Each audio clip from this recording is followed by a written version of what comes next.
Hey Libra, happy new moon in Leo. So this is your 2-week forecast starting from today's new moon and taking you right the way through to the full moon in Aquarius on the 9th of August. Now this is a really sort of interactive 2 weeks. We've got loads going on, including your ruling planet is changing signs. Venus is changing signs from the sign of Gemini and into the sign of Cancer, where she later on in this 2-week forecast is getting closer and closer to the other benefic, Jupiter. So this is a really, really nice little thing that's going on, and I think will absolutely reflect beautifully on you.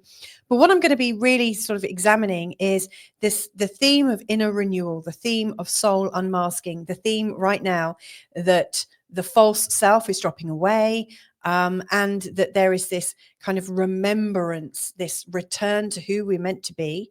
And also, I think, a deep commitment to maybe some of the sacred vows that we've entered into, maybe something, pre-coming here. I really don't know. But yeah, it's, to me, this is about a soul-led reinvention. This is all about shining the light on parts of yourself that you haven't seen for a really, really long time. So anyway, if you're new to this channel, my name's Louisa Tanner Munson. Welcome to Feel Good Astrology. If you've been here before, thank you so much for joining me once again. I really appreciate that. So let me bring up the slides right now. There's definitely a lot going on, and I've got lots and lots to show you. But before I do, I just want to say a big thank you to everybody that contributes and helps me out in keeping this channel going. I really, really appreciate all of your love and care. So we're going from the new moon to the full moon, and I'm going to look at this waxing moon period. I'm also going to look at the diary and see what's going on there, and then finally look at the new moon chart from a Libra perspective and also the full moon chart from a Libra perspective, and hopefully that will give you some massive clues for this next 2-week period. I've got 3 questions that I really would like to kind of unravel as well whilst I'm doing this. So the first question that is coming up for me with this forecast is, what truth am I remembering beneath the noise? So what is coming up for you right now? If you could sort of black out the noise, or sort of like damp it down, turn it down if you can. If you could remove the noise and go into the silence of yourself, what would you be remembering about yourself? My second question is, what part of you is returning? What part of you is returning to be stronger, softer, more wise? What part of you is wanting to come up right now? And the third one is, where have you been hiding, and what happens when you stop hiding? And so hopefully I'll get to answer those as well. So anyway, this is a waxing moon forecast. What this means is the new moon, which appears to be not in the sky, it appears to have disappeared. The new moon is going to gradually reveal more and more light. It's going to get lighter and lighter until we get to the full moon. This is a 2-week process, and halfway through you get to that first quarter point where it's half illuminated and half in darkness. But what I really see with this is, when we're in the darker times, like at the time of the new moon, this is a time of going deep inside ourselves. This is a time where we have to be our own resource. We have to be intuitive. We have to tune into ourselves. It's a time when we rely on ourselves and we cut out as much noise as possible. This is often a time when people lay down sort of intentions for the following month, the following year, however powerful it is in your chart, and whatever you've got going on. But it's a great time to start seeding new intentions.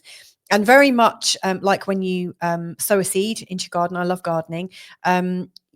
You sow it, and it's really important to kind of leave it, because these tiny little shoots that come up are so delicate that, if you kind of dig it out and transplant it somewhere else before it's really formed its roots, there's not much you can do with it. It kind of dies, it goes into shock often. And so really this new moon to first quarter phase is, I think, about laying down or planting these little seeds, but really letting life also co-create with you. It's not about disturbing them. You feel into them, you you create them in your mind's eye, and then see what intel is coming up intuitively, like what little things you want to make a tiny little nudge forwards on. So it's really slowly and gentle. As you come to the first quarter stage, usually things have sped up quite a bit, and the growth will usually start to show, or you might get a lot of kind of information just like that. This intel is starting to reach you, and at this stage it's important to choose if you're going to commit to that particular intention. It really feels like it's time to take action. And then as we get closer and closer to the full moon, what usually happens is more and more things that we're attracting into us, more of the things that we're intending for are starting to attract in the results. And so often at the time of the full moon, it can be quite overwhelming. It often looks like there's lots coming in, heading towards you.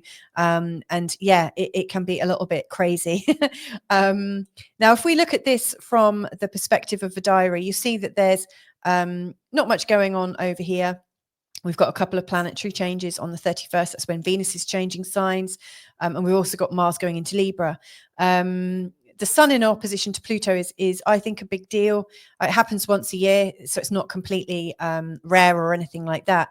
But the sun in an opposition to Pluto is really showing where we can be our own worst enemy, where we can be quite resistant.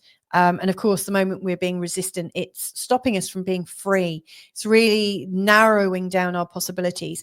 Now, the three squares that I've highlighted, funnily enough, are the new moon, the first quarter date, and also the full moon. And the reason I've highlighted them is that they all share something in common, and that is that there is something on that day that is making an exact aspect to both Saturn and Neptune. See, Saturn and Neptune have been in a conjunction for quite a while. It's quite a tight conjunction at the moment, and that conjunction is just going to carry on, really. It'll be exact, I think, on the 20th of February next year, and then it's still going to be working. They're going to be working together for quite a bit beyond that. But this particular Saturn and Neptune conjunction is really setting off lots of different aspects. And so at the day of the new moon itself, the moon and the sun are in exact trine with Saturn and Neptune. This is a really lovely aspect that will help you to bring heaven to earth in the way that you're wanting to manifest it right now. Now, this is the one for you to pay attention to. So I would say the 31st to the 1st, sort of like really right in the middle of this particular 2-week cycle, there's a couple of really involved days. The first one is when Venus goes into Cancer. And on that same day, we have a Mercury cazimi, a retrograde Mercury cazimi. Now, these Mercury cazimis are moments. It's an 8-hour window of Mercury and the sun kind of almost fused together. Obviously, they're not fused together, but they are absolutely so close. He's right in the center, in the heart of the sun. And at this point in time, Mercury retrograde, all of his virtues are going to be supersized. You will really feel them. So if there's something that you're trying to internally work out, something really deep for you, it's a really good time to do it. Now, on the 1st, Venus is exactly in a square to Saturn and Neptune. And so, the Saturn and Neptune energy is, there is another reaction to it. And this time it's Venus, your ruling planet, in a square. Now, this can often put us off our track. And so I will talk about this when I look at your charts. The last one of all is where Mars is in exact opposition to Saturn and Neptune. Neptune just ever so slightly after the full moon, Saturn just before the full moon. And Mars is also making an exact trine to Uranus. So this is a heavy day with lots and lots of change going on. So yeah, there's a lot going on, but these are the days I would absolutely highlight: the 24th, i.e. today, the 1st of August and the 9th of August. And if I was in your shoes, I would really kind of be conscious of what you're doing the 31st to the 1st. The 31st, I think, is a feeling of new opportunities and also a feeling of new personal answers. And then the 1st is really going to test you. But if you pass this test, I think it's going to really help you move beyond your current maybe insecurities or things that hold you back.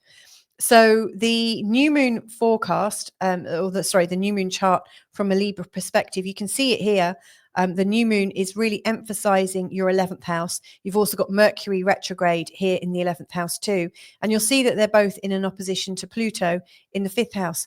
Now, as full moons, or because this isn't a full moon, but this does feel to me quite full moony, because a Pluto in opposition to the sun and the moon is going to absolutely raise our intensity level quite a bit. But you'll see that this new moon in its opposition to Pluto is going across the 11th and the 5th house. And that by the time we get to the full moon is again across the 11th and 5th house, and Pluto and Mercury are in an opposition. So these houses are really highlighted in this whole 2-week period. Now, the 11th house, which is the one that I think is more important, because that's where the sun is and that's where this new moon is. The 11th house is about, I think, seeding information for your dreams, like setting aside time for your dreams, to realize your dreams, to dream of your dreams. I think of the 11th house as being a place of the law of attraction, because even if you're not sharing things in a tribe, even if you're not co-creating with somebody that you really like or trust, to me, the 11th house is very co-creative. And if you haven't got anyone to co-create with, you are literally co-creating with the universe or life or God or whoever, your higher self, your guides. To me, this is a place where we can really kind of sense into our hopes and our dreams. And we also, I think, get a helping hand along the way. The 11th house is a place of friends, and it's a place of networks. So it's like friends of friends of friends. If you've got a business network that you're part of, it will be not just your business network, but their business network and also the friends involved. So there's so much going on with this. This is really helpful, I think.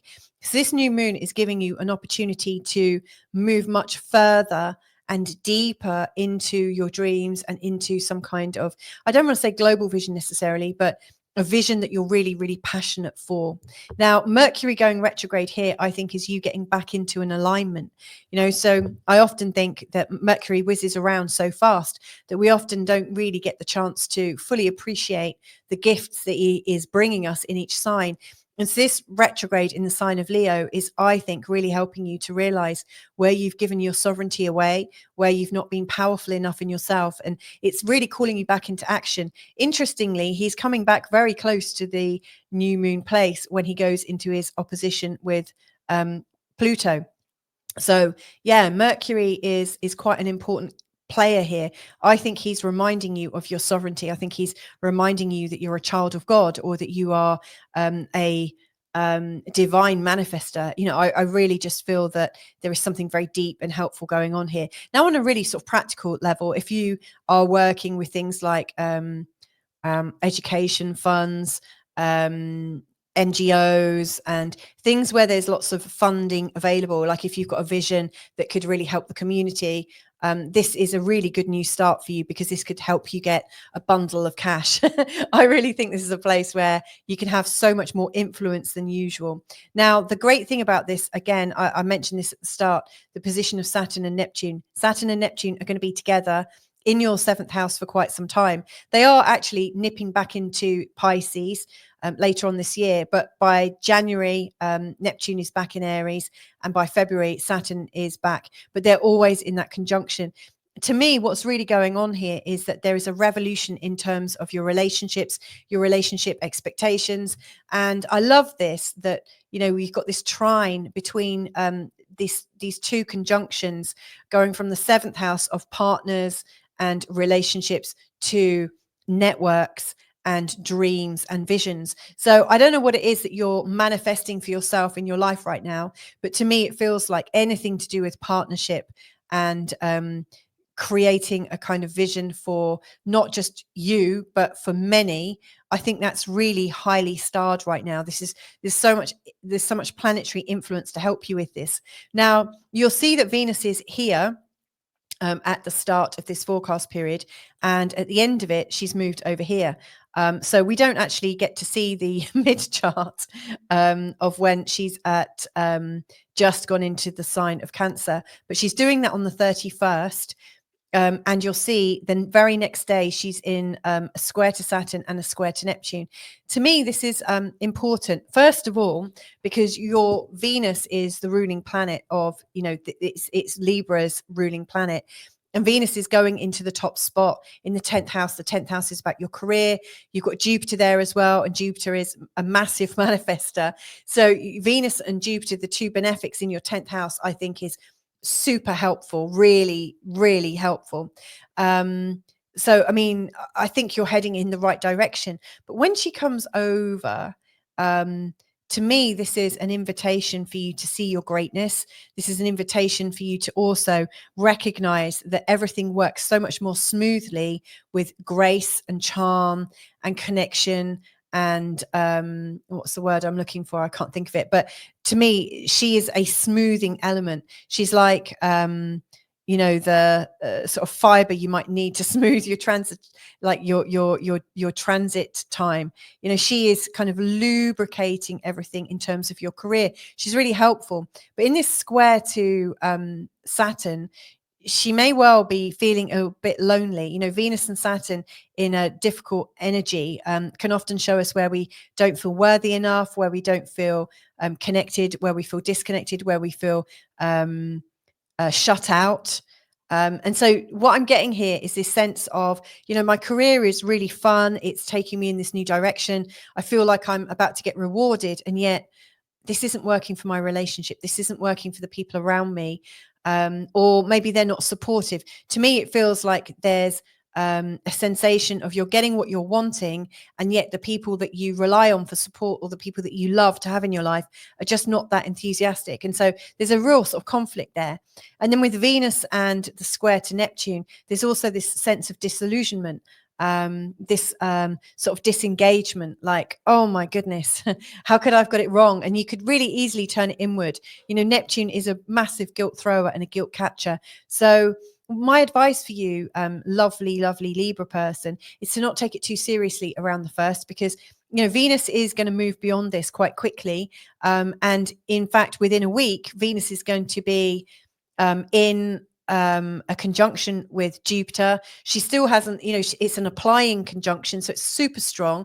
She's really coming into this Jupiter energy. This is the two benefics, around the time, you could say from the 6th of August.